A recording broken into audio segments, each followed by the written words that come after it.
Welcome back to BK Nothing But Nets podcast. The Nets pick up a big dramatic win over Philly. Nick Claxton puts the ball in on a putback on a Keon Johnson miss as the game clock expires. The Nets move to within half a game of the play-in their playoff push. Dylan, I got a full panel here today. I got John for Everything BK Nets. I got my co-host, my partner in crime, Nets Press Dylan, and I got LBL. So I got a full panel today. This is going to be interesting, I think is the right word to use today. Let me start with Dylan first, because Dylan's going to – you've seen like the most disgruntled and the most fed up with Sean Marks. I want to preface it with this, okay? Yesterday you started Killian Hayes, Keon Johnson, Nick Claxton, Zaire Williams, Cam Johnson. They started Kelly Oubre, Paul George, Joel Embiid, Quentin Grimes, Tyrese Maxey. On talent, it's not close. How do we win these games, Dylan? And are you now rooting for the play-in, or where are you because the tank obviously didn't work? I'm at where I was 6 months ago, that this organization is a joke, that I have sat here for 23 years of my life dealing with the same shit, different day on repeat. I don't care what they do this season. I'm not rooting for them. There's not a single person on this team that I respect, whether it's front office, ownership, player. I don't give a shit. I was here to watch Cam Thomas, Noah Clowney, and some other young guys grow. Cam Thomas has been out all season. Noah Clowney's injured. I don't give a shit. There's Cam Johnson. I have no respect for the guy. I hope nothing but the worst for him. So, yeah, to me, I'm not rooting for a piss poor product just because they wanted to fuck us over as fans. What about, let me ask you a question. I understand you disgruntled, we're all disgruntled. This is not what any of us expected. There's a chance we get into the play-in. I hope we do, and I hope we lose the first game, just so we fans would get into the playoff. Like, we would have to beat, theoretically, like, let's say Atlanta and Orlando, or Atlanta and Miami. I wouldn't bet on it, obviously. Yeah, we'd probably lose, but there's a chance that we could win those two games. We just beat Miami. Atlanta isn't wanting to win either. If we got into the playoff, which I'm not like, what would you make of that? We lose out on a lottery pick altogether, but we get into the playoff. It's a failure. There's no excuse in the world that you can say that it's not a failure. You traded 4 picks for 2, and you're not using those 2 properly. You're an idiot. Like, if anybody can actually cheer for that, you're the definition of a cuck. Like, you just take whatever this team is giving you, and that's pathetic. As a fan, we're not respected. I'm tired of it. So, to me, I hope nothing but the worst. Like I said, I don't care what people think, but I truly don't give a shit about this team currently. This is the least enjoyable season, and I've witnessed the 12-70 season. Like, this sucks. I know you're frustrated. We're all on board with you. We all get it for sure. So, like 2 questions. You said you have no respect for anyone that's playing right now, or anyone in the front office, right? Mm-hmm. Cam and Clowney to the side. But what about Jordy? You can't, to me, and I'll let you rebut me, you can't blame Jordy. Jordy didn't sign up for a tank. Jordy signed up for a team that had Bridges and was trying to add Garland or something like that to make a playoff push. Jordy said he wasn't tanking. You said you can't respect anyone in the front office or the organization. What about Jordy? Common denominator. No comment. All right. I don't see how you can put this on Jordy when he didn't sign up for this. He signed up to make a run with Bridges and potentially a second. He'd be on the same run if we had Bridges currently. There's no, as a sports fan and as an avid sports fan, I mean diehard Steelers, Yankees, Nets, nobody with common sense thinks that being stuck in the middle is exactly where your organization should be. Being stuck in the middle is the worst place to be in sports. Either be horrible or be great. The in-between bullshit, though, takes away from the time frame that you can be great. So you're just prolonging the inevitable. This is what we've been doing as Nets fans forever. Billy King got rid of all these picks. We were mediocre as shit with no picks. We finally got to a point where we hit the playoffs and we accelerated right as we were going to get our picks back. And we shipped them all out for James Harden. Like this is the problem. Every single time, right where we're about to hit the tip of the iceberg where things can be consistent and there's room to grow as winners and also with youth, they get rid of it. Now we have the opportunity to grow with youth and they want to go back to mediocrity again. No, I don't have respect for a single person within the organization. Players from top to bottom. I don't. Well, no one on this roster, hopefully. I mean, like I said, Claxton may be here because you can't move him. But hopefully you can. I mean, no one on this roster is going to be here in 2 years. I played today. No one's going to be here in 2 years. The only guys that potentially could be here is, I would say, Clowney, outside chance. Cam Thomas is still here, but I would bet against that. I would say 2 years from now. So on February 25th, 2027, the only person on this roster that's still on the team is Noah Clowney. We'll find out. Let me get to LBL first. Now I'll get to you, John. Obviously, I know you're disgruntled. You're a big tank guy. You're a two-year tank guy. What do you make of the win? Do we just root for the playoffs now, play-in playoffs? Or where are you on the tank? Because, like, look, the tank didn't happen. I mean, we tried it for a while, it seemed, in January and stuff. But give me your thoughts on yesterday's game, how they're winning these games, and where you are on rooting for this team. Are you still rooting for losses, or are you just saying, screw it, let's just see how far we can go? All right. So I definitely am rooting for losses, despite whatever's going on. And you know what? Since I was listening to Dylan talk about being, a multi-sport follower and stuff, and I was just thinking of this. It's like the anti-tankers and the ones who are like pushing up Jordy like as this great basketball savant. I'm just thinking of, so like if this were like baseball and we were shaping up, getting ready for the playoffs, and you know how they like start pitching rookies and stuff and start holding out, they hold out the stars or whatever so that they can get the proper rest or whatever, so they can set up their 3-man rotation and everything. So they end up throwing some games, right? They end up like throwing out whoever's out there, right? The pitcher or whatever. They start resting guys. And I'm saying this is just an elongated thing of doing that. So it's not like it's not like Jordy is gonna get fired if he loses 20 of the next 27 games. It's not like he's gonna get fired or something. But so my point is, even if he wins them, what's he gonna do? He can't get rehired. So what's the point of winning? And I'm saying, like, when I say this, I'm saying that because it's like we should be, as Pod Thorne always says, in talent acquisition mode, and that is tanking.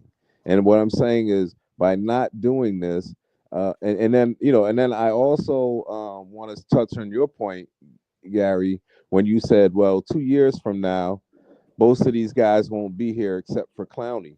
But you know what? That's an optimistic view. The other view could be like that of a Big Fan Breezy or This Is Jay, where, hey, no, we're gonna re-sign Zaire Williams, we're gonna re-sign Keon, we're gonna re-sign Claxton, we're gonna keep Claxton, and we're gonna run with this team for the next 3 years. Claxton is here, it's because it's a horrible contract and he's still underperforming, and you can't. What I'm saying is, that's the only reason why he's here. What I'm saying is, your tape is optimistic in that they're not going to re-sign. They're not going to see Trendon Watford. Well, he played great these 20 games. Let's re-sign him to a 2 or 3 year deal. Or let's point guard 2, Trendon Watford. I mean, that's what I'm saying. That these guys being horrible. I mean, like, what I'm trying to say is these guys playing above their head and playing above what most talent people think that they are, and then them doing well, and then them getting rewarded for it financially and with staying with our team, that makes us more middle of the pack. So how do we ever get out of this? If guys are saying, like I watched the end of Breezy's thing last night, and it's like where he's saying like, hey, this Clax, yeah, I can get with this Clax, 5 black shots and 16 points and 9 rebounds, and it's like, okay, but he's still the same Clax that we're complaining about too.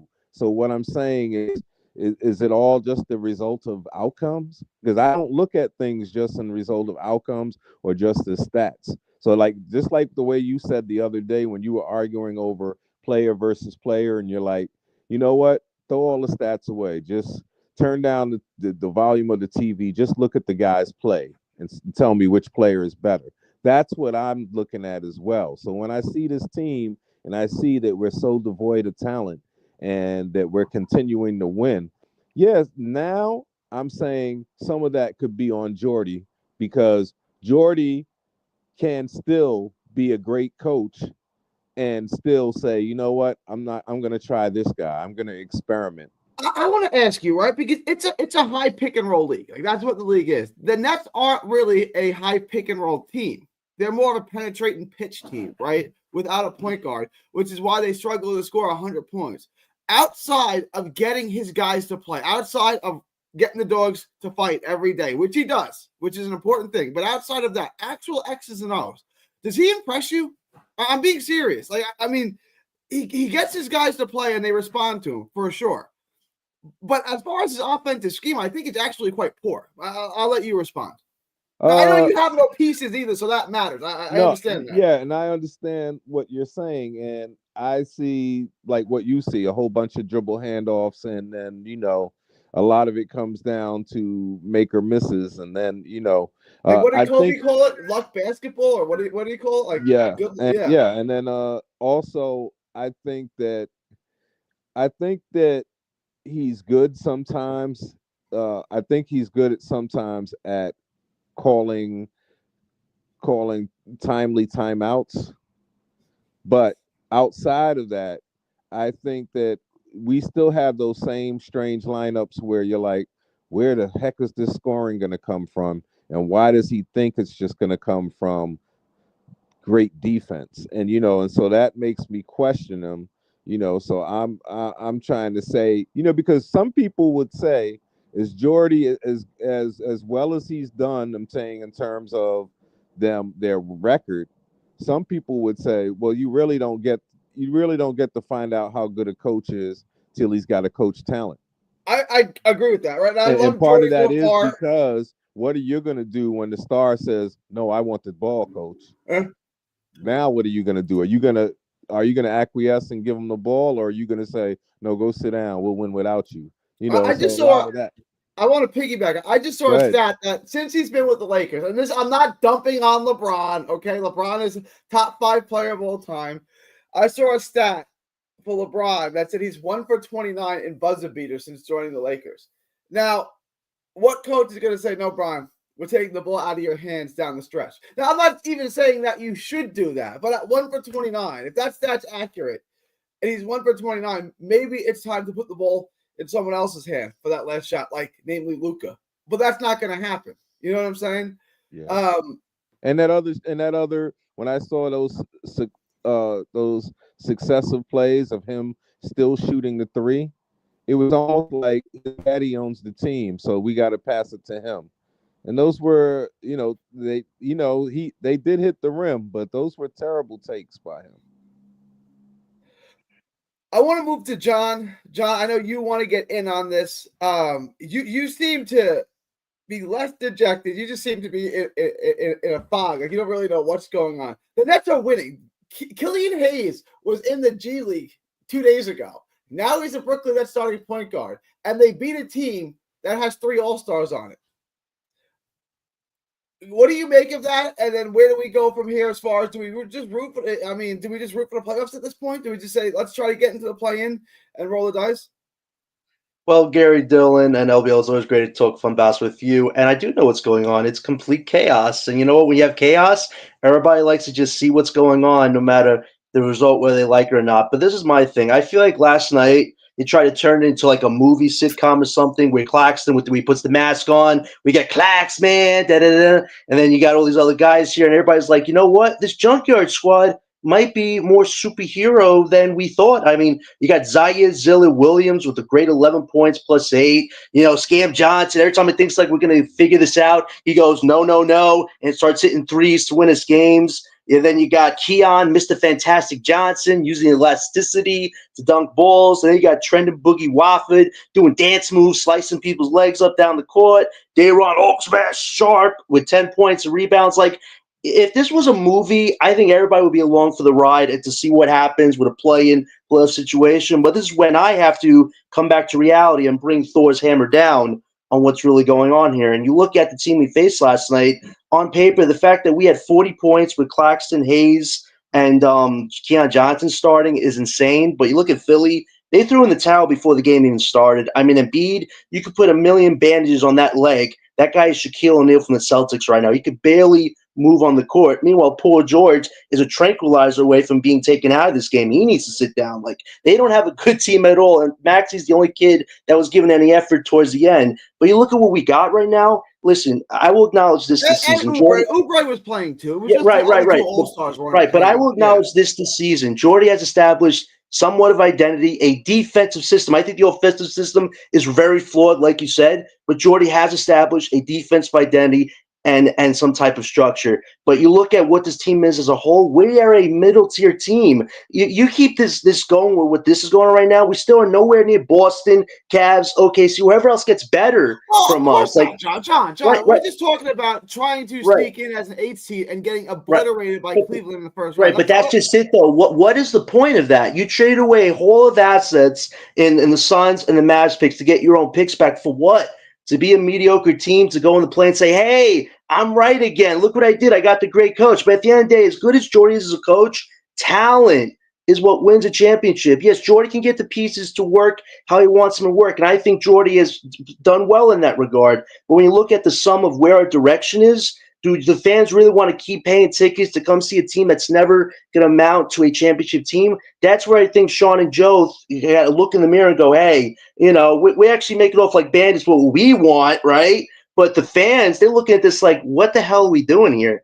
Being in a plane was not supposed to happen. When you trade away assets for one asset to turn to a top 3 pick, and now we're looking at maybe 7 through 10 or 11, or God forbid 15, that's a failure. You can't look at your organization and go, wow, you guys did a great job. No, you did a horrible job. So as good as Jordy has done, ultimately our direction is all over the damn place. And I just don't see how you can justify something like that if you're in charge of this team.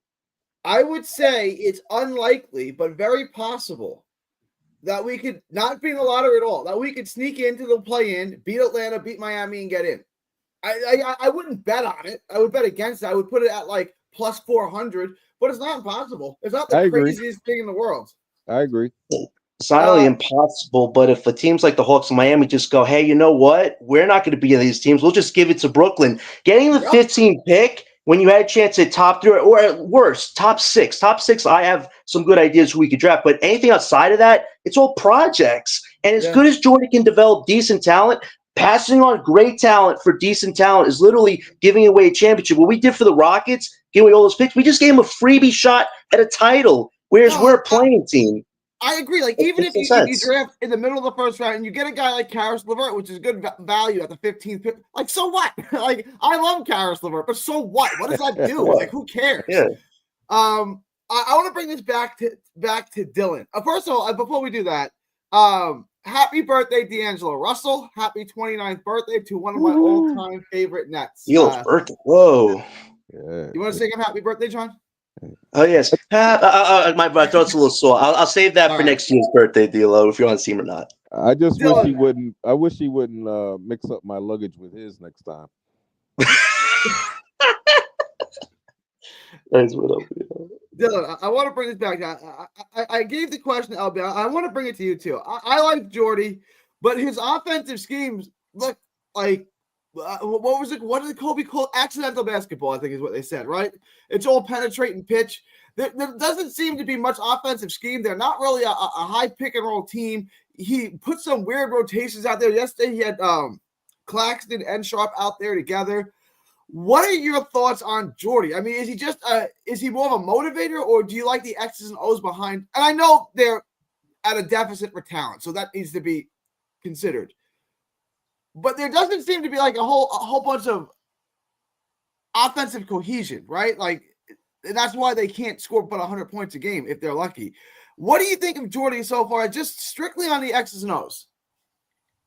Namely, as an offensive, he's solid. He doesn't really have much to work with. I mean, that's obvious. To me, again, like I said, and like I've said numerous times, it's a first-year head coach. They either do great or they shit the bed. I don't expect this to last. Nothing ever works out for us, so I don't think that this is something that you expect moving forward either. It doesn't matter what he's doing in one season. It matters what he's going to do 5 seasons from now, if he's even here. So yeah, I mean, great. You're doing good in your first year, but so did Will Hardy, with the Jazz, and they landed a pick through 8 through 10, and look where they are now. They're still trying to tank. So that's exactly what I see us as, is a team that's going to screw themselves out of a 2-year rebuild and turn it into 4, or they're going to flip everything for second round exits. Either way, there's no good turnout from it. I mean, to be honest, the latter thing that you said, we were going to flip everything to be a second round exit, to be a 4 or 5 seed in the East. Mm-hmm. That's the direction we're going to go. I mean, am I crazy? But that's what we're looking at here, is it not? No, that's to be a 49-win team for the next 5 years, and then that's it. Like that's kind of what we're looking at. I'm pretty sure with Katie and Kyrie, we didn't even have a season over 50 wins. So I wouldn't even expect over 49. Yeah, so I wouldn't even expect 49 wins. Like, hey, how long is Jordy's contract? 3 more years. I'm pretty sure he signed a 4-year. Okay. Because I was just thinking of, at some point he may want to quit on us. You know what I mean? Yeah. Because it's hard to win with talent, and once these 2 seasons, some teams are gonna cautiously tank this year and next year, but after that, when they feel like, hey, we got who we want, and we actually have to go put a team like this up against those teams, it's gonna be horrible for us, and we won't have our own draft pick in the 27 draft. That's what I'm saying. Like, to me, Sean Marks thinks as long as he can make this team mediocre, meaning he can make him a 4 seed, a 5 seed, his job is safe, and that's all he cares about, right? Like, he doesn't care about building a winner.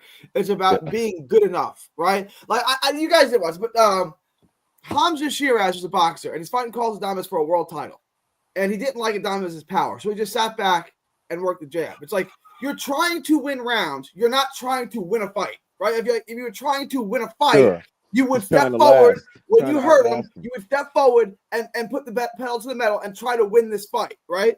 But you're just trying to impress the judges enough. Like, okay, I scored with a little right hand here. That might win me the round. And I feel like that's what Sean Marks is doing. It's like, well, as long as I do okay, I can keep my job. I don't want to tank. I don't want to bust. If I tank and I make the wrong pick at 1, then I might get fired. So if I just kind of do middling and get another 15th pick and take another Karis LeVert, and my team is decent, I'll be okay and I'll keep my job forever. Well, can we weigh in on what was the big thing on Twitter yesterday, where they were saying the report was that Nets Daily said that according to him, he said that Side doesn't want to tank, but all the other indications were saying that Side wanted to tank. So can we get that out? Like, maybe Dylan or John or yourself know what is the truth behind this between both gentlemen. Which one wants to tank and which one doesn't? Yeah, from my understanding, Joe Tsai doesn't want to tank, and it makes sense because he's a shit businessman to begin with. But from my understanding, Tsai doesn't want to tank. He doesn't think that it's even possible to do so in New York because all he cares about is revenue. And Sean Marks originally was the one that wanted to tank. And then midway through the season, he saw a couple of early wins and pretty much shut the plug on trying to fully invest in rebuilding, which again is another key example in Nets history as to why your owner cannot have more power than your GM. We have seen this in way too many cases with Nets ownership, going all the way back to New Jersey. Every single time it happens, it puts us in a shit position for a decade, and that's exactly what's happening again. It's just rinse, wash, repeat with what they do with this, and that's why you don't hear me getting worked up over it anymore because it's just draining. It's the same. It's genuinely being a Nets fan is like being a Jets fan. Yeah, when It's you're horrible. saying this, it's making me think that the worst thing that could have happened for us in the last few months was the Liberty winning, because the Liberty winning gave him this thing of, Well, his hey, wife runs. and if- His wife runs the Liberty. Yeah, Huh? Clara Usai, Yeah. she runs that. His wife yeah, runs but the but I feel like it's like he looked at that and saw, the parade and all that and said, you know what? I don't want to tank for my Nets either. And it's Well- like getting a The Liberty play in is tanked. not the same as winning a championship. Well, LBL, Yeah, this is what I've. Wait, hold on, John. The Liberty tanked. They got Sabrina Ionescu with the first overall pick. You know what I LBL, mean? Like they were able to do it for 2 years, and then they were able to bring in Brennan Stewart. So Yeah. that's the entire blueprint, whether it's NBA or WNBA. 2 drafted players, go get the star after. Mm-hmm. That's literally the blueprint for most championship teams in any sport. And Joe Tsai is too big of a moron to figure it out. Clearly, LBL, from what's going on right now, both the GM and the owner don't have a set vision, because they were surprised that when they had Mikal Bridges and there was a plan to try and get a star from somewhere, they were surprised that many of the fans were like, you should tank, you should rebuild, go the right route. They did that, and then Joe Tsai said, you know what, I'd rather a team that struggles and busts their ass for a play-in participation award than go through what he went through with the 3 stars. But the thing is this, if you had the Suns picks and you had the Mavs pick, and you had these Knicks picks, we still do, it would have looked like a genius move with Sean Joe did. We have a great coach. We're succeeding expectations, have control 2 franchises. Like, at the end of the day, if that was the goal with we had all those picks, it all kind of makes sense. But you trade away all that for your own picks, and you're still going for a play-in.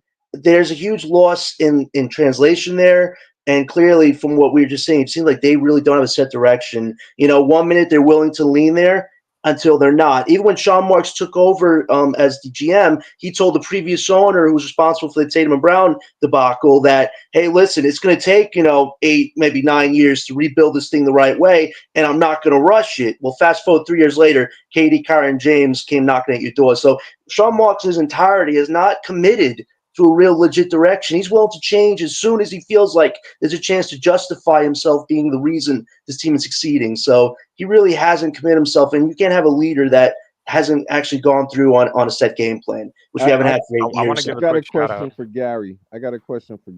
And the What's question up? is, how much of this winning, or even making the play-in, how much does that really speak to Nets culture? This is like what That's what I hear all the time. what is Nets culture, right? Like Yes, Nets culture, yes. yeah. This is not a culture of winning. This is not a storied franchise with greatness dripping off the walls like the Steelers or the Yankees. This is the Brooklyn Nets. Yeah, because I keep hearing where this is for the culture. This is to build a foundational culture. But how important is this making the play-in and all of this actually going to help us a year or 2 from now? What do you think? It's like, so like 2 things on that. It's ultimately not, right, because we're gonna go in, we're gonna get swept. Let's say we make the play-in, we're probably gonna lose game 1, most likely. Let's say the crazy thing happens, we make the playoffs and play Cleveland in the first round. We're going to lose by 40 every night. Like, what is it? Like, you're a laughing stock at that point. Like, it's cool that you made it. Like, what, but it's not going to change anything. The only thing that would change culture is prolonged winning year after year after year. Making the play in 1 year, just like we did in 18-19, didn't change anything, right? Getting KD and Kyrie changed a little bit, but those guys aren't available this offseason. The other thing I would push back on that is, like, losing sucks. If you're Washington, it's going to take a while. Charlotte, it's going to take a while to change that culture and to make people want to come there. Losing begets more losing, and losing becomes okay, right? Like, I remember going through this with the Jets. Garrett Wilson played at Lake Travis High School in Austin. They're not allowed to lose football games in Lake Travis. You have to go undefeated every season. Then he went to Ohio State. You're not allowed to lose games at Ohio State. You're expected to go undefeated every single season. And then he gets to the Jets. It's like, 7-10, woo-hoo, banner season, right? And he's losing his mind. Like this shit is not okay. Like it's not okay to go 7-10. And Jets are like, well, what's wrong with 7-10? Last year we were 4-13. This is a banner. You know what I'm saying? Like losing sucks, right? And if you lose so much, it gets to a point where that's just like Washington. Keep on losing, and you'll be Washington, where it's just like, losing's okay. All right, so okay. let me ask Dylan this: is like Gary's dream scenario of us making the play-in, getting a couple of wins? It's not my dream scenario. It's not my dream scenario. But then we make the playoffs, we get swept by Cleveland or whoever, right? Cleveland, Boston. Now, yeah. my point is, even during that time frame, right, of getting swept by, because everyone looks bad in the sweep, but what I'm saying is, can that actually hurt Jordy's stock as a coach if he's exposed? Fair question. Honestly, I don't know. I mean, like I said, I'm blatantly rooting against them this season. I hope nothing but the worst. So I don't know. Real quickly though, Gary, can you pull up NBA Trade Machine and just go to the Nets, check on their picks, because we got Mark in here trying to think he knows everything again. Which, by the way, shout out to Mark, because we've had him twice on the podcast, and each time he said trust the lottery balls and that we're going to be fine and that we're going to get into the bottom 5. Well, guess what? You were wrong again. You don't know that. We don't know that we're not in the top 5. We know it. We're at 7. We're about to be at 8. You guys like I don't know. I know how to use Tankathon. How do I use? Go on a Google search and just click on NBA Trade Machine. Like if you look that up, it's going to be the Fanspo link, right? Yeah, yep. I got it. And then when you click on that, click on Add Team and just click on the Nets, and then click on their picks. You got to help a slightly. Go to the top. Person. Click Add Team on the. If you scroll down a little bit. Tell me when. Add team one. Okay. Scroll down to the Nets. What the hell are the Nets? Okay, and click on picks because Mark's a know-it-all. We're right there where it says picks next to roster, where it says 29 in parentheses. On the left. On the left.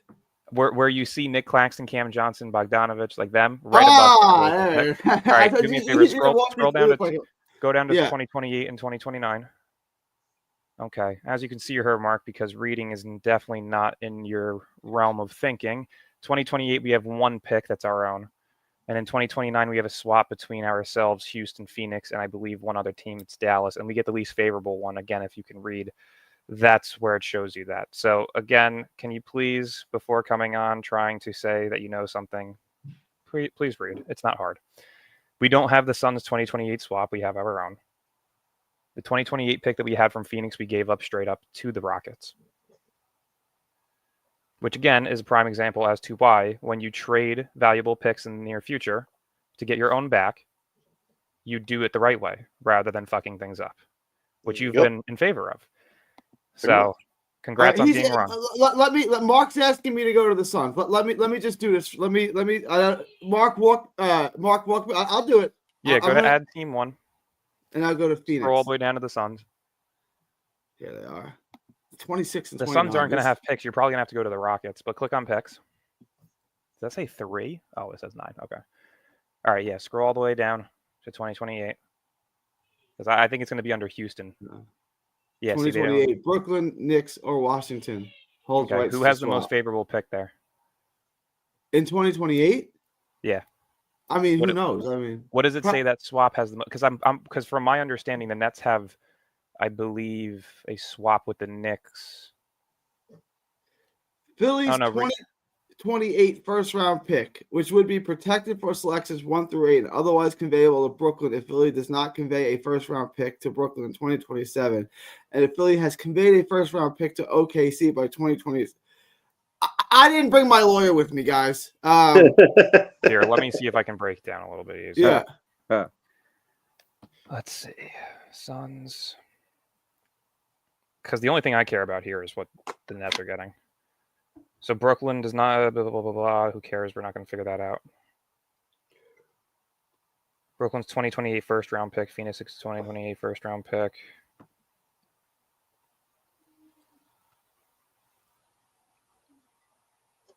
This is all about the conveying with the Philly pick.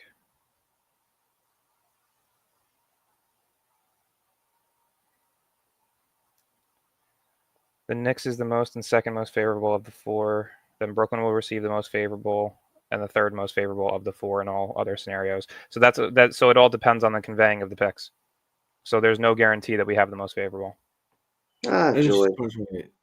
Very joyous. Nope. So again, wrong. Like I said, dumbass trade for a dumbass GM who does dumbass things. Maybe we need a new GM to segue to Gary's next topic. I want to address this Boomtown, my boy Boomtown. Thoughts on Cam Johnson going forward? I heard, Boomtown, from a birdie that we're trading Cam Johnson to Toronto for Brandon Ingram. That's what I've heard. Still looking to trade him next year. Look, Boomtown, that's kind of up in the air. I mean, logic would tell you, yes, let's trade him in the offseason. I think it's possible that Marks is going to look to swap him for a superstar, as part of a deal. But Marks likes him. And when Mark says I like someone, that usually means he's untouchable. So, like, my gut instinct here is Cam Johnson's going to play out his contract and then sign another contract with the Nets. It's kind of I'm not trying to sound like a prick.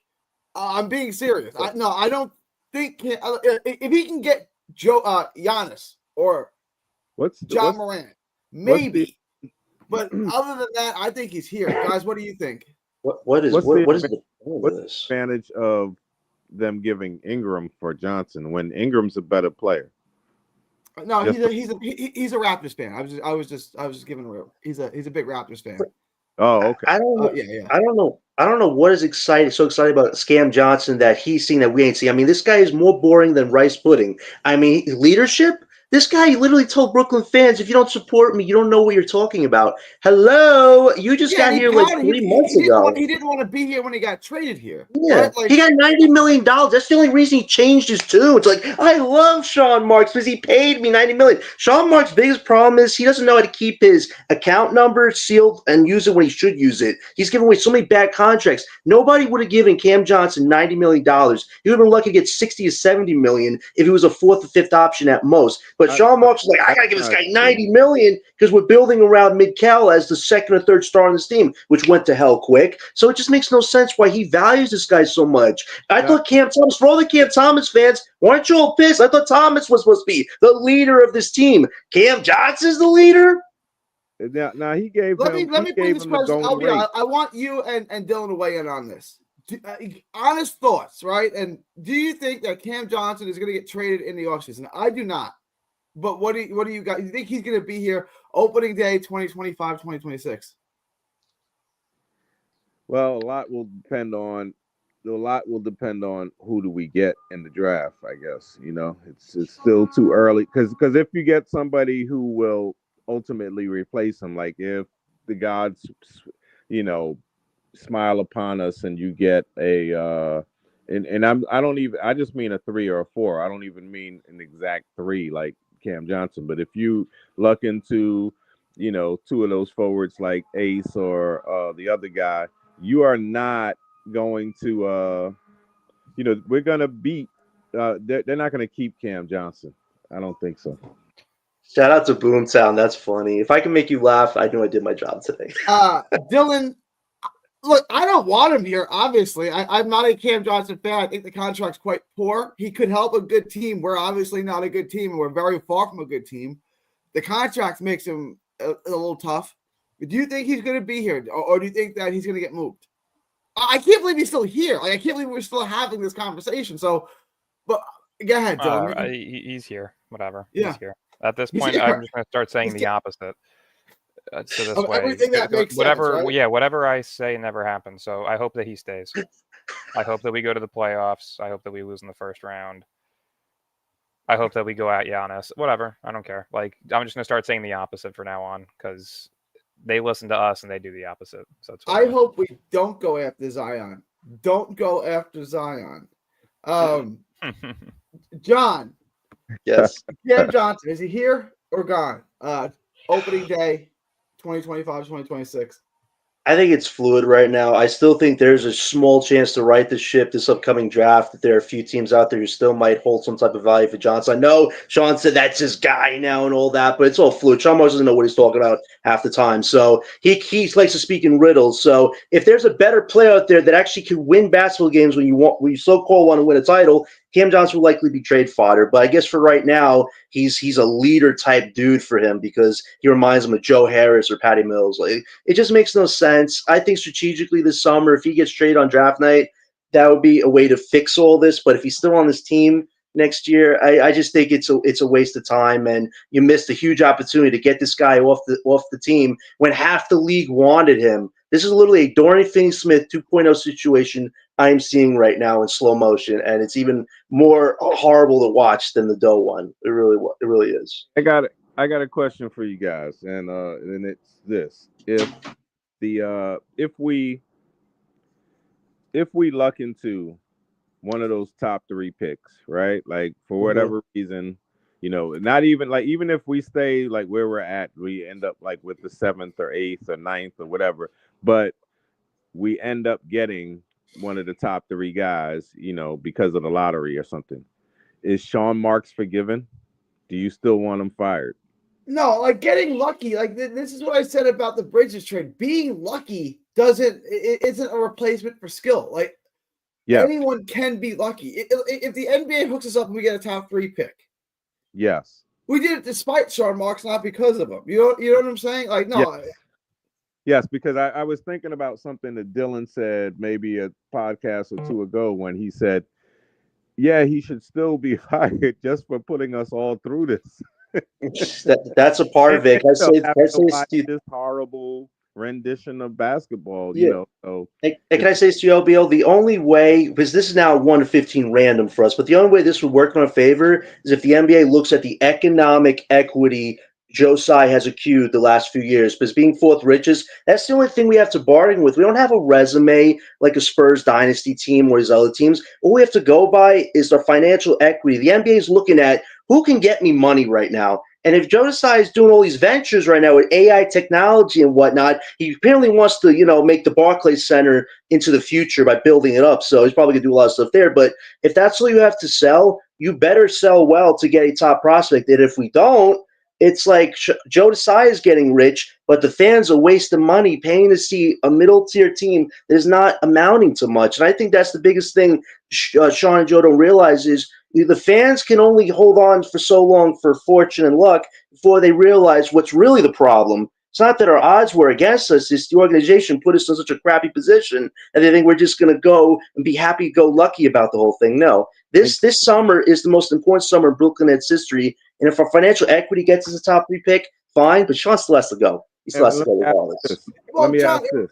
Let me respond to John. John, it was the most important summer, but that's until we stop the tank. Like, unless we get a top 3 pick. If we get picks 11, 18, 26, and 29, so what?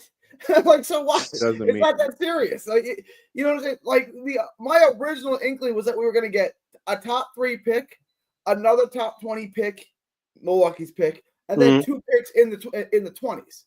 Now it's like we may get 4 picks in the 20s. Who the hell knows at this point? May 12th, we'll find the answer, Gary, and we'll have a huge discussion. May 12th will be Judgment Day for the organization. If we get 4 mid to late first rounders, who cares? Like, who cares? Yeah. I mean, look, you could hit the lottery and get Joker. Okay, that's not going to happen, though, right? Like, it could. It's not gonna. But, like, who cares? Case scenario, can you imagine that 3 of our picks, maybe 4, can't, because of the way we're tanking and because of the other teams' play, can you imagine that all 4 of our draft picks cannot beat out guys that are starting on this team now? Whew, that would be horrible. That would just be horrible. But one thing else I wanted to say is when we're looking at these teams and we're looking at these draft picks, can we actually this is the thing. Let's talk about aesthetics, because to me, I'm arguing back and forth on Twitter with guys and they're like, yeah, we got to win. But I'm like, they're not even watchable to me. I mean, this team is ugly. It's like there's no star. There's no one that I really want to watch. Like we might squeeze out and win the game, but it's still ugly. You know, it's like, man, who wants to like? Do I really want to shell out $50 or $60 to go watch this team maybe win a game, and then you're not even watching anybody who could actually score or anything? It's like, do I want to really pay to go see Cam Johnson hit 3-pointers? No, I don't. And that's what I'm saying. They're not watchable. They're ugly. It's whack. That's what I'm saying. What do you let me read this from Mark. Brooklyn will receive the most and third most favorable of the four in all other scenarios. Brooklyn will receive the two most favorable of these. If Philly is conveyed and our Knicks is less favorable than Brooklyn and Phoenix, and the Knicks will receive the least. I don't understand. Gary, so what? I don't understand, Mark. To what you said, Gary, so what? I'm retarded. I don't know what any of this means. I didn't bring my lawyer with me. I'm not going to speak. I'm going to remain silent, Mark. I didn't make the comment. Dylan's not here anymore. He had to peace out. I don't know what any of that means. Right? To what you just said, Gary, so what? If we're not getting a top 3 or top 6 pick, so what? We'll get whoever we get in this draft to see if Jordy develops. I think Jordy can develop a lot of players in this draft, but if they can go from to a B+ talent mostly, missing out on A+ talent that could beat you is literally the difference maker here. Why take away the chance to get A+ talent to really develop and to really win games when it does matter most? Like, I just feel like Sean and Joe are fine being in the middle as long as possible. They financially get richer, but that is such a bad con job because we all see it. We're watching it right now. Like, they can't get away with this for as long as they think they can, because I think the fan base are going to have it this summer if we don't get a top pick. I really do. What Mark shots fired from Mark. I hooked on phonics for Net Know-It-All Press to learn how to read himself. But I don't know who's right or wrong there. I don't understand. I don't know how to read, I guess. I don't understand that. Hold on. For Mark, this is for the 27 draft, right? 28. 28. And so the 28 and the 27 draft, which we don't have our own, were all supposed to be based upon the theory that we would have all of our foundational guys by then. And then therefore the 28th pick doesn't really matter that much to us. Or, the 28th pick doesn't matter that much. The 27s, well, we'll just get some guys to add to our team. But we were going to say that was all contingent on us really doing well with our 25 and 26 picks.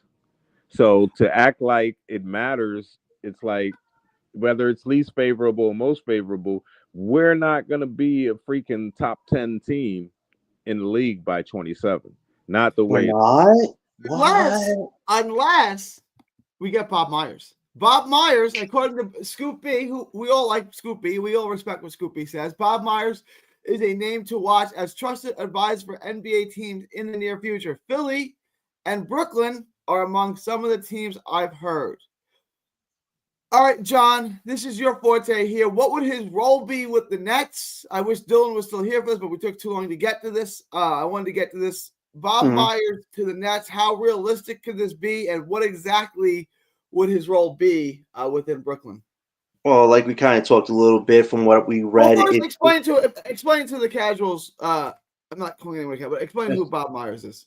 Bob Myers is one of the best GMs that was at the time with the Warriors, leading a dynasty movement, 4 championships, 2-time NBA Executive of the Year. This guy, I did a little digging. In college, he got a business degree. He got a degree in business and economics. And you just look at the results of what he's done. He did a great job with the Warriors. I know people get down on him for leaving, when the team needed to figure things out. He didn't want to be the guy to pull the trigger and break up a dynasty he created. So in order to protect his reputation, he kind of let them move forward while he moved forward at the same time. And looking at this right now, it seems he has his eyes, on moving away from that ESPN desk soon to potentially take on a advisory role, I heard, with a team like Philly or Brooklyn. I think Brooklyn makes a lot of sense because Philly's like they're a car crash right now. The only way they can recover is to break the whole damn thing up. Whereas with Brooklyn, as much as problems we're going through, we have flexibility. And Bob Myers has shown you if he can find a core, keep it together for a while, he can keep that core going strong and use the flexibility to build the right bench pieces. And you look at what he did with the Warriors.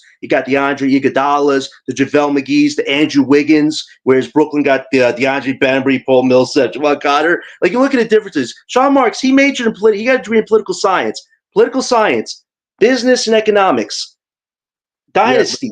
Dynasty. I mean, you just look at Bob Myers. He is a legit businessman. And if he comes to Brooklyn, he will definitely play a huge role in finally giving this team a direction. And, as much as Joe and Sean go back and forth between tanking, rebuilding, not tanking, being competitive, Bob Myers has shown you if he can get the right pieces together, he can make it stick. And that's what this team needs. We need to stop being a parody. We need to stop going back and forth in directions and commit to something and actually build a sustainable product in the NBA. John, I'm going to push back only because, definitely this is the time to sucker everybody on. Yeah, he's a businessman. That means he'll be great at whatever he does. Definitely in this country, this is the time to say that. But other than that, what I was looking at is what Pod Thorne was talking about when you mentioned Bob Myers. He said Bob Myers is more or less like a Bobby Marks type, like a capologist type of guy, a business side of the guy, what you were saying, finances. So he might know how to make your team, not go into the apron or how to salvage, but he says he's not a talent guy. And that's important. For me, we need a talent guy on there. So if he's advising to help us, which contracts might work better, that might be something. But I think what Pod Thorne was saying was he's not really a talent guy. Remember, this is the same guy that also drafted James Wiseman, right? He also drafted Jordan Poole, who was the fifth option when they won that 4 championship. And you look at when he first took over, he helped in that draft in 2012 to get some really good players. He made good moves. The good thing about Bob Myers is forget the core of Draymond, Clay, and Steph. It's what was around them. He always found a way to get the right bench pieces to have a shot of winning 4 championships, whereas organization has a hard time finding solid bench guys to support the main cast. So you say Bob Myers can't find talent. He knows how to keep talent, the main core, together while building around it. I think that's the thing you're not mentioning there, LBO. Like, yes, financially he's got a bag there, but he also has vision. He wants to keep the core together for as long as possible and win multiple titles, and he did that. But when you say keep talent, the old CBA just made it so it's easier to keep talent because, all those guys knew the most money you can make is staying with your original team, the draft. Mm-hmm. So that's not a big Bob Myers feather in his cap. That's just like Clay wants to re-sign with Golden State. Right, but him not trading Clay was actually great because Thompson did come back and help them win that 4th title. So everybody was like, trade him for Kevin Love, and Bob Myers like, I can't do that. This guy's a huge part of the core, and by keeping him, even though he went through the injury crisis a bit, when he came back for that last championship run, Klay Thompson did his job, and also Andre Iguodala, a great, solid veteran piece that was kind of mentoring the Jordan Pooles and all these young guys to keep them together and let them do their roles. Like, Bob Myers has shown you he can find balance on a team. We are lacking balance so much, LBO. The last 8 years, I could say this thing about all of our rosters. Every roster Sean Marks has put out has been largely unbalanced. Even this roster, for as decent as it looks defensively, like Gary said, offensively, there's no real legit sustainable identity. And Sean Marks and Joe Tsai can't find that identity yet. Well, let me just state for the record, I'm not on board with getting Bob Myers. I'm on board for getting Marks out, but not for I just really want a talent guy. And if that means, someone else, so be it. But that's what I really want. I want a talent guy that really is more of a basketball guy than just a business guy. And that's what I think, we need. We do need business, though, too. And this guy does more than just business. He actually does make moves, LBO. I think Sean Marks, a political science degree, doesn't inspire confidence in me that this guy understands business. And he rode coattails with the Spurs as a player and as assistant coach. So I'm surprised all the knowledge he soaked up with Greg Popovich didn't translate into, a sustainable formula. So I just think Sean Marks, he has visions. He just never gets it on paper. Whereas Bob Myers has had visions to keep that core together for as long as he did to win titles. He did. I'm still trying to figure out if Gary has uncovered any dirt as to what Tim Duncan must have done to Sean Marks, teammate, to make him just say, you know what? I played with one of the greatest post players of all time who won us, 4 or 5 championships. And I just never want to have a player like that on my team. Anytime we get it, no, I can't have a big. I can't have a post player. Those guys don't win. Sean Marks, he won you 5 championships. Besides those 5, yeah. Yeah, something went wrong between those two, apparently. I wanted to. Okay, what?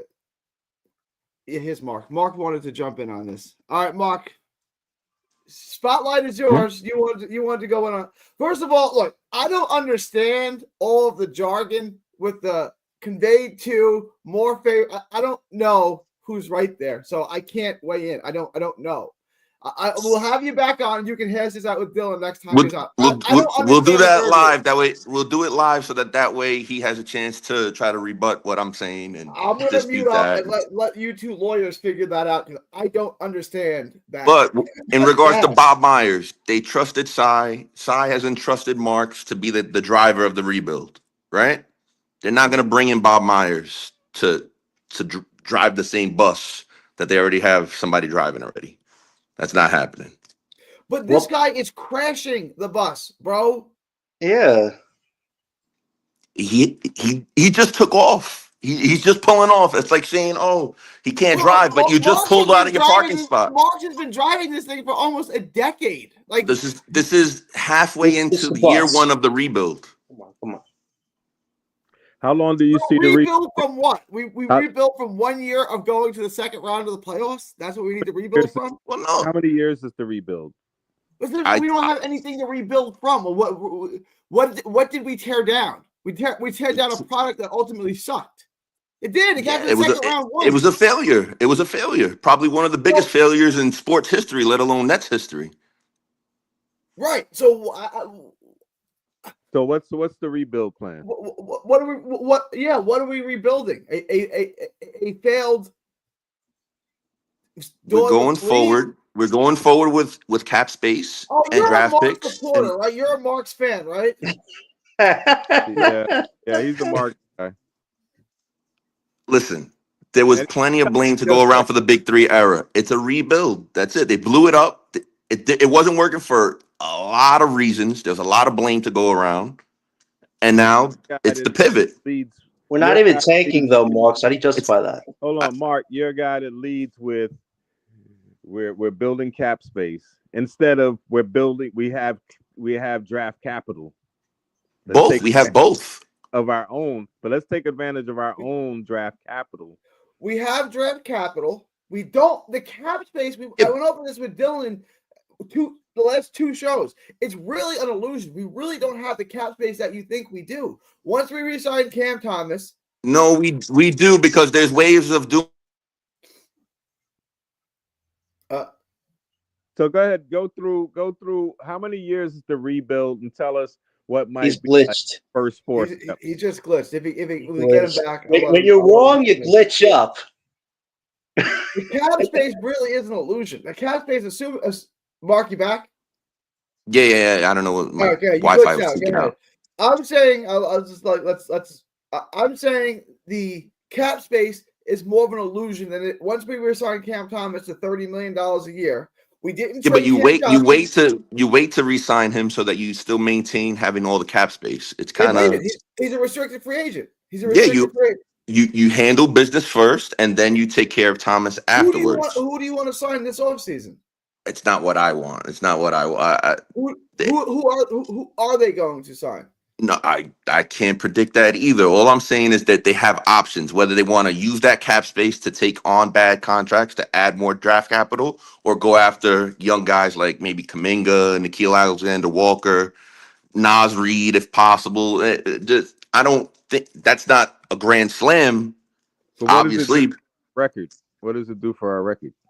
I don't think it's not going to improve it much, but getting in some young talent that doesn't cost you any draft capital, you got to jump at that opportunity while means having that opportunity. And move Claxton to the bench. This is how bad Marks is. No, He won't what I'm trade saying. Saxon. He gives him $100 million, and he's going to sign Nasri to put him on the bench. This is a level of incompetency. I don't know if Boomtown is still in the chat, but Boomtown's a big Jets fan, and he knows how much I hated Joe Douglas.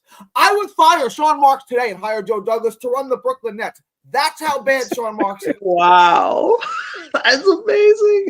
No, but you got to look at it. I think I'm sorry, the other guy on the panel here. I think he said it on one episode where it's kind of like Marks is getting his second act, where the first act the was first one was so good. Do we give him a second act? no. It's not a matter of the first one being so good. He inherited a team with no draft picks, terrible contracts, no hope, and transformed it into the Junkyard Dogs, D'Los, LeVert, Jared Allen. One team that had But what does that have to personalities that do- we liked. They weren't any good. Dinwiddie overperformed. Joe Harris overperformed a little Overperformed, bit. of course. He Yeah. drafted guys like Jared Allen and LeVert, who are decent players. Like, they're okay, they're quality. But if we draft Karis LeVert in the middle of the first round this year, same quality player, what Yeah. the hell does that do for you? You still suck. No, I'm not. What does that do for you? I'm not disagreeing with you. An addition like Karis LeVert isn't going to move the needle for us long term. It's not going to turn us into a contender. I 100% agree with you. What I'm saying is, from where he inherited the team, you have to give him his flowers for turning it into the dumpster that it was to the Big Three era, which every team would kill to have that, and it just didn't work out. I want to Because he address allowed that. it to I collapse. think Star Traffic, John, I'll start with you. I think Star Traffic's 120% wrong. If they don't get 30, they're going to get 28, but Kuminga's going to get more than 30. I want to go around the panel, just real quick. How much does Cam Thomas and Kuminga get this offseason? John, I'll start with you. I would say for Thomas right now around 25 to 27 mil, and I think for Kuminga it's around 27 to 28 mil. I don't think they're making over 30 right now. All right. But around 30, in the ballpark of 30. I 25, think they're both in the 27. same price bracket, if you are asking me more or less. Give me your best guess. Probably around the same, between 25 to 30, both of them. Yeah. And LBL? And I'll say what John said, between mid-20s, like 25 to 27. I don't think there's any way either makes 30, because when you really look at how many teams don't have cap space, there's not a lot of competition for what they do. And so I don't think that, the market is bad right now for them. So I don't think that they're going to get it. And, the team still has the right of first refusal, right? So they could still re-sign them and package them or something. So I don't think that they're going to get what they want. I don't think a team's going to say, I want Cam Thomas so bad that I'm willing to give him 120 for 4 years. I don't think that's I don't. Every other guy who's ever scored 25 points a game in a season has. So this would be earth shattering if he didn't. But he hasn't really been doing it on a consistent level. I'll say he gets 26 to 28, and I'd say Kuminga gets 32. Wow, There's never been a guy in the NBA other than 5'7" Isaiah Thomas who had a 25-point per game season who did not get a big contract afterwards. It's never happened, ever, never, not a single time in the history of the NBA. So if that happened, But Isaiah was an all-star, and he proved it over the course of. But he was also 5'7", so And the only reason why is because he had the hip injury, though. You got to provide context to it, And but, look, your guys are making my point. He's the only one who never got the bag. Every other guy who's had a season like that has. So and maybe Cam Thomas will be that guy, but I have to play the odds here. Every other guy who's had a 25-point per game season has gotten the bag. Every one of them. But I got a question for you, Mark. So based on what Sean Mark said, that he sees Johnson as now the leader, the guy to look to, most Brooklyn Nets fans see Cam Thomas as their leader of the future. So does Mark's comments about Johnson make Cam Thomas even more expendable now? Not just in the eyes that we've had discussions on, and but Kuminga's a special athlete. Kuminga's getting paid. Kuminga's getting $30 million plus. $30 million ain't what it used to be. Cam Johnson gets 24. Who's the better player? Cam Johnson 2 years ago got 24. Who's a better player, Cam Johnson or Jonathan Kuminga? Kuminga. By a mile. He's going to get $30 million. But Mark, what do you think about my question there? Because I don't think Johnson's as valuable as Mark wants us to think. I think he's speaking more towards the fact that Cam Johnson is a vet. He's a vet. You need a vet in a young locker room. like I even can- if you're I can doing a say it's that rebuild, way cheaper, even if you're though. doing a tank, you need vets around. Mark, Like I can find a vet for 10 mil or less, though. They had Bogey. Yeah. What is D'Lo going to get on a 1-year deal next year? 10 million? Just keep D'Lo. Everyone loves him. People like D'Lo. They don't like Cam Johnson. Just keep D'Lo. Hey, 1 year, 10 million. can we just ask Mark?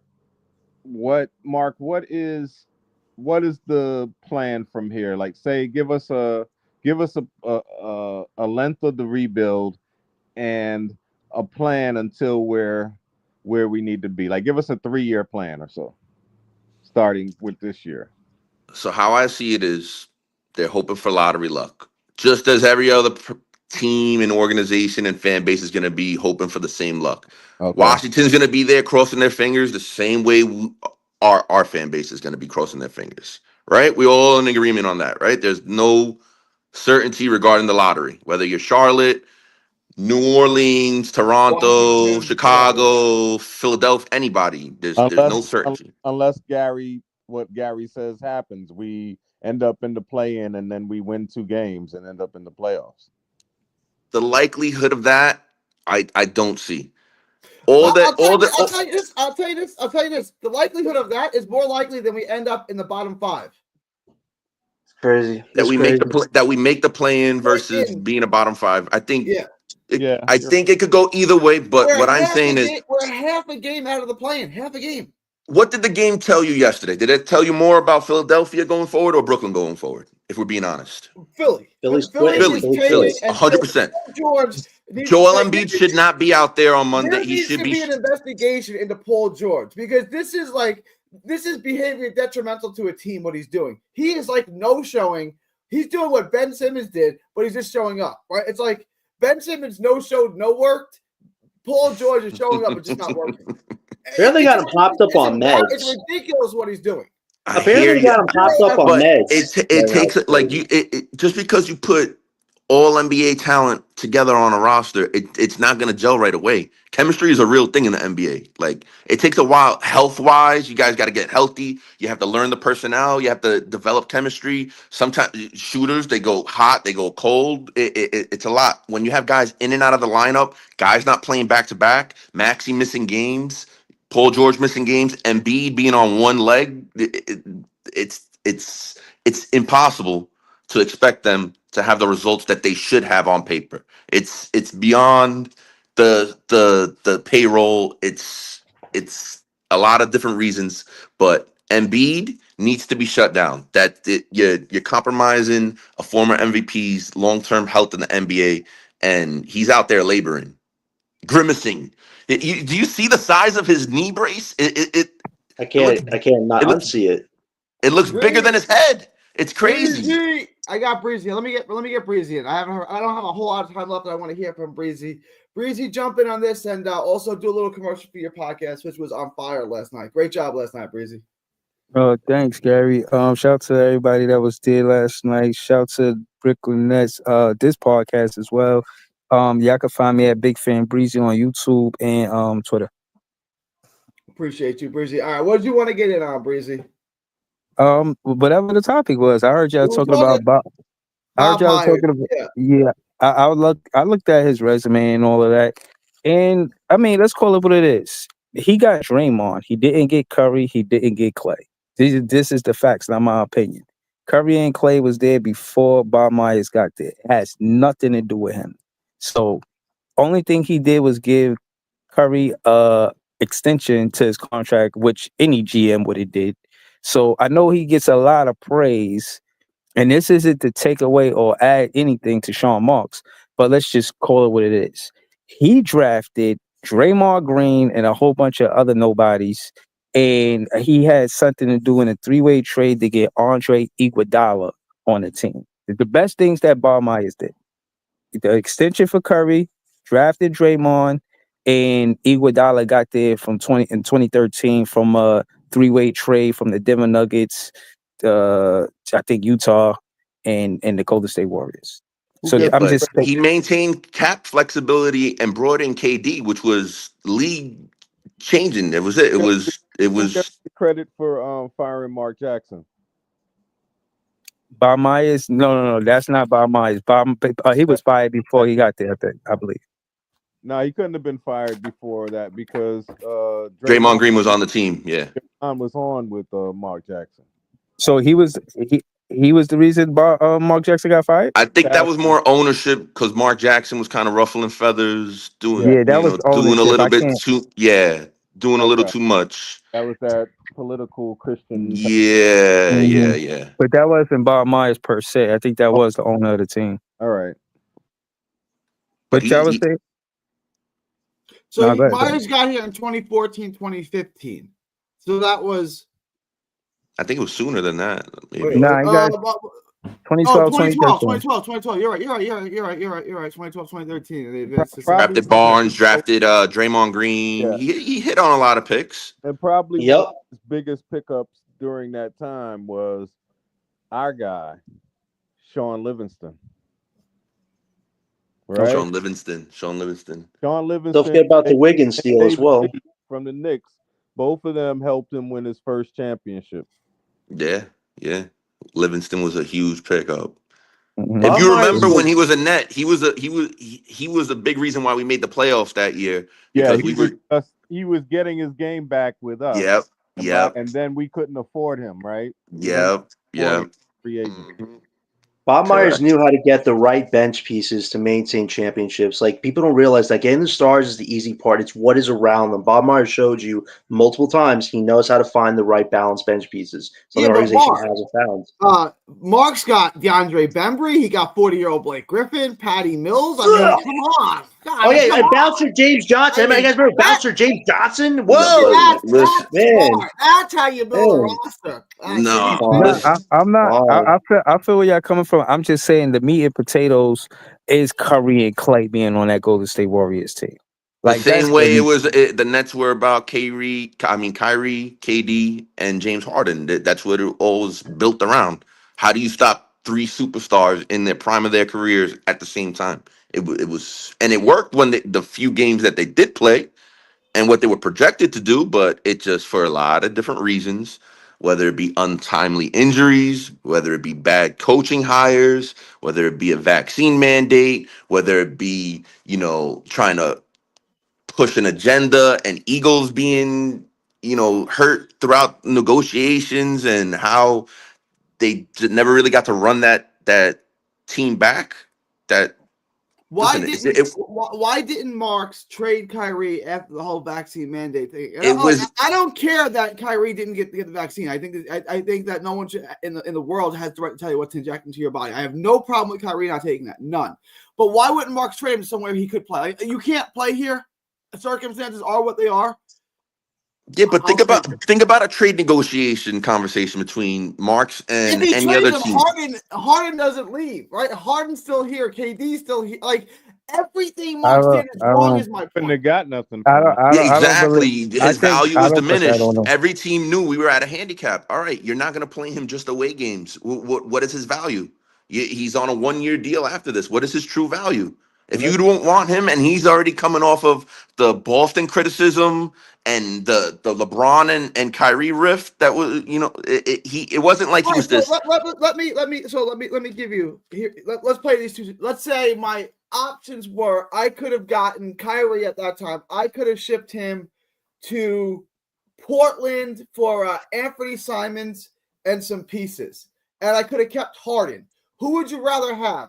Simons from Portland and some pieces, or DFS, Dinwiddie, and then trade. I don't think he was worth that. I don't think Kyrie Irving. No, I'm saying because of his market value is not his exactly. It wasn't a. I want you to do this. I want you to go to Dame, who's been the most loyal SOB in the world, right? The most loyal dude in the world to you. And it's like, hey, I can get you Kyrie. That's past tense. That's past tense. But not when the trade was being, let me speak, right? Yeah. I'm going to let you go. You're going to go to Dame, who's the most loyal guy in the world, and say, hey, Dame, I can get you Kyrie Irving for Anthony Simons, but I'm not going to do it. You can't do that. You have to do it. You have to make the trade. That's why I use Portland. He's been so loyal to you. I'm getting you Kyrie Irving to play with. We're legitimately a top 2 or 3 team in the West now. You're going to tell me no? They're not going to tell him no. They're going to make the trade. That's my point.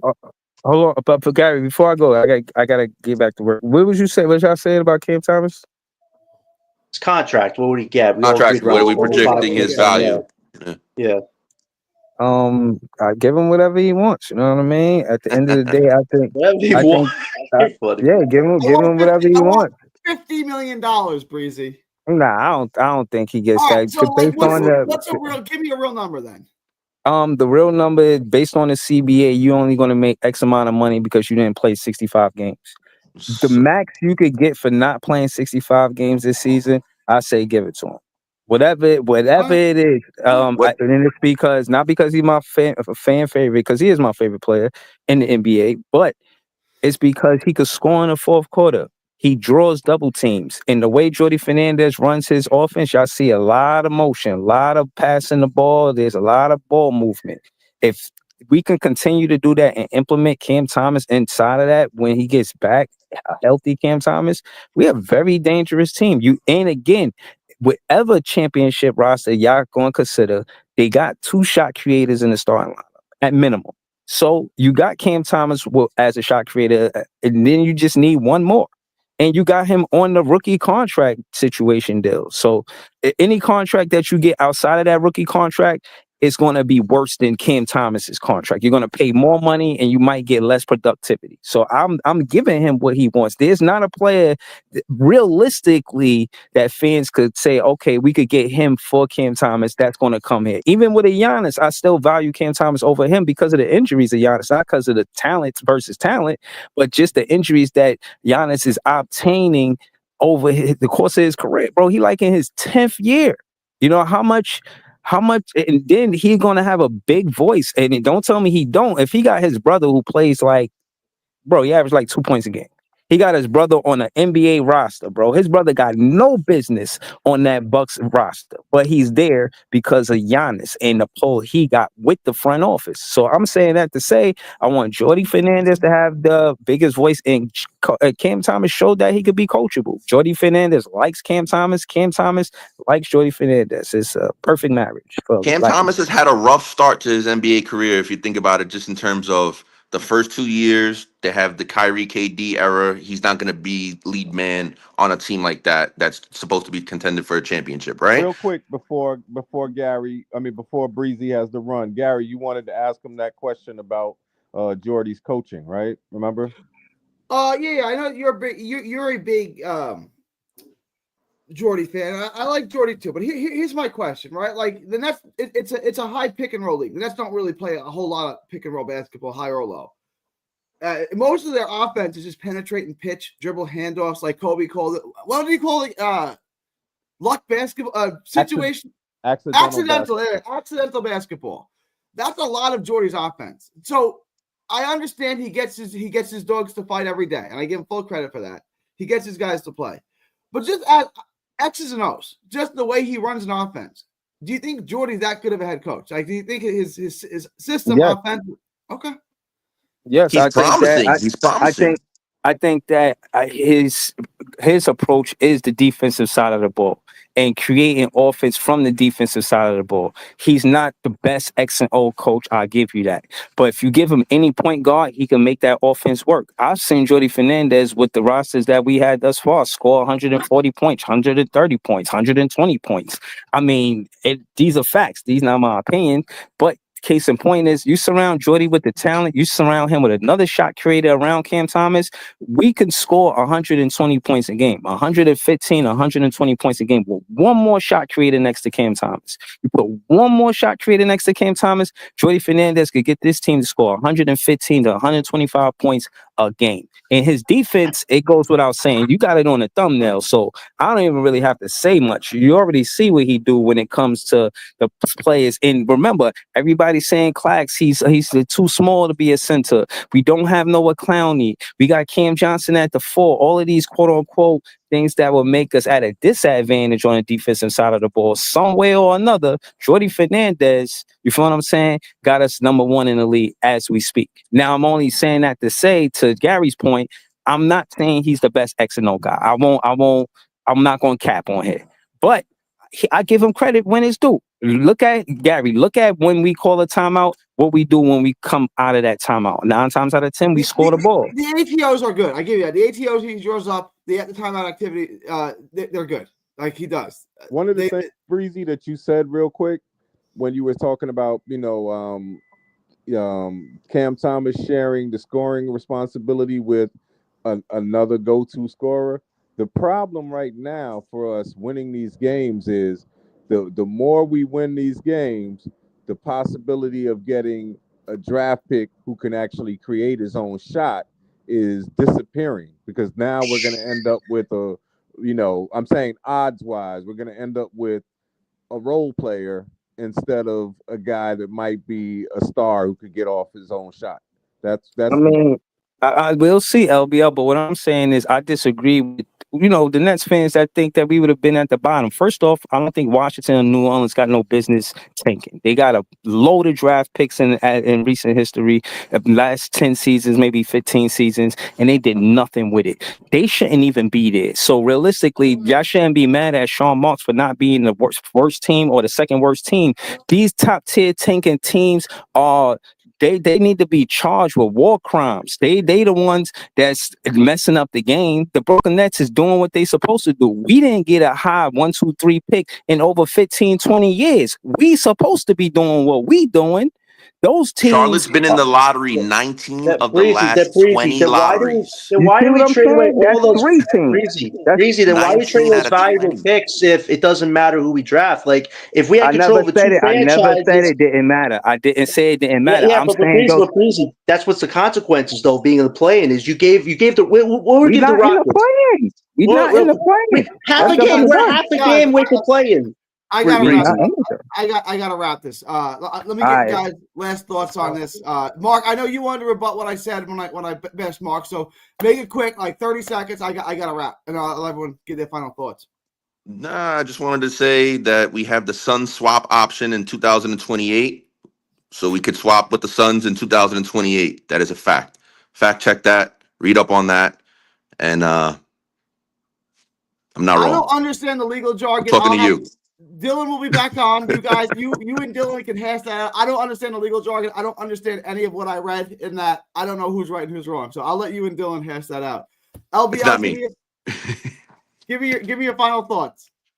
Yeah. So I would advise everyone. Oh, it just came on, so I got to go watch the Georgetown game because Thomas Sorber is playing, and the guy on Crichton could be a good backup.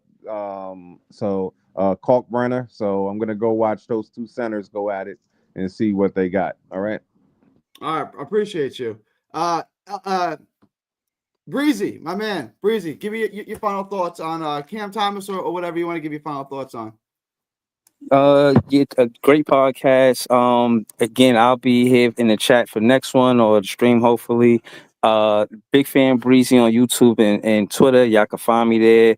And resign Cam Thomas, you know what I'm saying? And I'll get with y'all soon. I promise you that Cam Thomas will be back next year. Well, I know. They're going to resign him. He could be part of a sign and trade and be shipped out, but he'll be resigned with the Nets. He could be a piece of a Giannis or a Zion trade or something like that, but I think he'll be here next year. John? John's making faces. Go ahead. What's up, John? Great show, Gary. Mark, Breezy, LBL, thanks for coming on with your fun thoughts.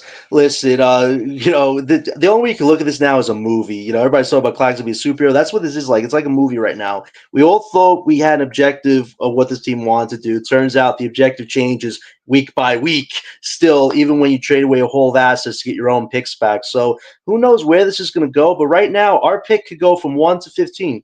Anywhere right now. There's no guarantee. I know they have it right now at 7 or 8, but at the end of the day, you gave the Rockets essentially a chance to win a title, and if your own pick doesn't turn into a top 3 pick, we just helped another team for no reason. Like, we could have had more control over our future and allowed Jordy to have fun with the Junkyard Squad if we just wouldn't have done anything. But Marks likes to put us in a hole. He likes to live on the edge, so we'll see where we are on May 12th. May 12th is when all these conversations, all these debates, all these discussions now they come to a head.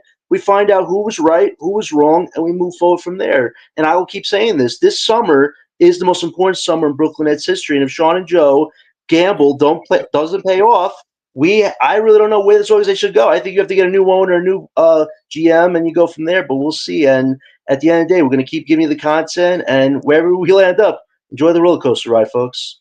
All right, appreciate you, Mark. Thanks. I will have you back on. You can hash that out with Dylan. I have no idea who's right and who's wrong on that. And can we trust? And can we trust? And D'Lo, we trust you. The greatest basketball crowd ever created. You don't know we don't. No, we don't. Appreciate you, John. Appreciate you, John. When do you want to come back next? When do you want to come back? Oh, we definitely got to go do Tuesday. I don't know about Thursday, but we'll definitely do Tuesday. We'll find out if the Nets are going to play it or not. We'll definitely do Tuesday. So we'll do it Tuesday afternoon. We'll see you guys on Tuesday. From Texas to the world, thank you and God bless. Peace.